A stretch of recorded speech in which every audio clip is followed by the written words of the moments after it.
हरे कृष्णा। आप सभी को मोक्षदा एकादशी की हार्दिक शुभकामनाएं। आज का यह दिन बहुत ज़्यादा खास है हम लोगों के लिए, क्योंकि आज ही के दिन गीता जयंती मनाई जाती है।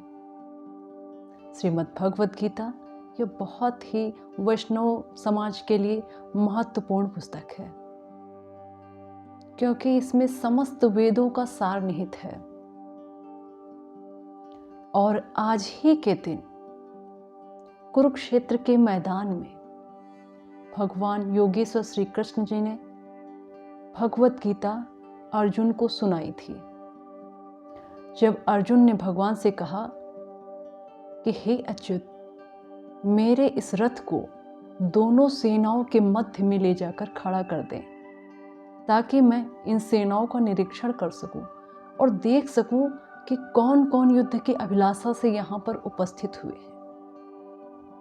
तब भगवान श्री कृष्ण अर्जुन के रथ को दोनों सेनाओं के मध्य खड़ा कर देते हैं। जब अर्जुन दोनों सेनाओं के मध्य में देखता है कि समस्त परिवार के जन युद्ध की अभिलाषा से वहां पर खड़े हुए हैं, मामा, चाचा, ताऊ, पितामह, सारे लोग युद्ध की अभिलाषा से अपने अपने रथों पे आरूढ़ हैं।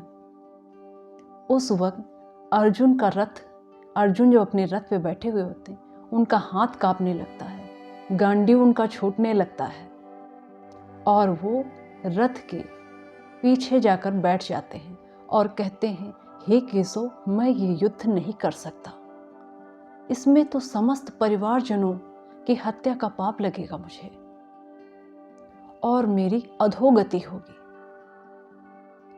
अगर इस युद्ध को ना करने से मैं नरक में जाता हूँ या भूमिहीन हो जाता हूँ तो भी मुझे यह मंजूर है, लेकिन मैं ये युद्ध नहीं कर सकता। इस तरह की बातें अर्जुन भगवान श्री कृष्ण से करते हैं। तब भगवान उनको धैर्य बंधाते हुए और मुस्कुराते हुए कहते हैं कि अर्जुन, बात तो तुम बहुत ही पंडितों वाली, बुद्धिमानों वाली करते हो, किंतु कायरता को भी अपने ओर ओढ़े हुए हो। तुम्हें धर्म युद्ध करना है, उठो और युद्ध के लिए तैयार हो जाओ। उस वक्त भगवान गीता का गूढ़ ज्ञान अर्जुन को देते हैं और अर्जुन के माध्यम से ही समस्त प्राणियों को देते हैं।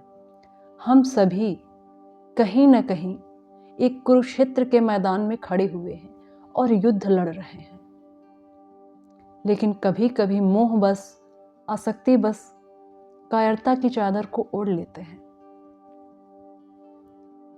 तो उसी को हटाने के लिए, उस मोह को हटाने के लिए भगवान ने यह गीता का ज्ञान दिया और अंत में उन्होंने कहा अर्जुन से, सर्वधर्मान परित्यज्य मामेकं शरणं व्रज अहम त्वा सर्व पापेभ्यो मोक्षयिष्यामि मा शुचि। ये वो समस्त जीवों से कहते हैं कि आप सभी धर्मों का परित्याग करके, धर्म के 10 लक्षण बताए गए हैं कि धर्म क्या है, उन 10 लक्षणों का परित्याग करके आप मेरी शरण में आओ, मेरा चिंतन करो, मुझको भजो, मैं तुम्हारे समस्त पापों को नष्ट कर दूंगा और अपनी शरण में लूंगा। तो आप सभी से निवेदन है कि आज गीता जयंती के अवसर पे आप सभी लोग ज़्यादा से ज़्यादा गीता का ज्ञान अर्जित करिए और दूसरे लोगों को भी गीता का दान करिए, ताकि वे भी गीता के इस ज्ञान को अर्जित कर सकें। गीता किसी भी धर्म संप्रदाय विशेष किसी के लिए भी नहीं, वो समस्त जीव प्राणियों के लिए है। कोई भी इसका अध्ययन कर सकता है और इससे वो जीवन जीने की कला को प्राप्त कर सकता है। तो आप सभी से मेरी करबद्ध विनती है कि आप सब लोग ज़्यादा से ज़्यादा गीता का पाठ पढ़ें और लोगों को भी गीता का दान करें, जिससे आपको भी भगवत प्राप्ति हो सके। हरे कृष्णा। मोक्षदा एकादशी की हार्दिक शुभकामनाएं।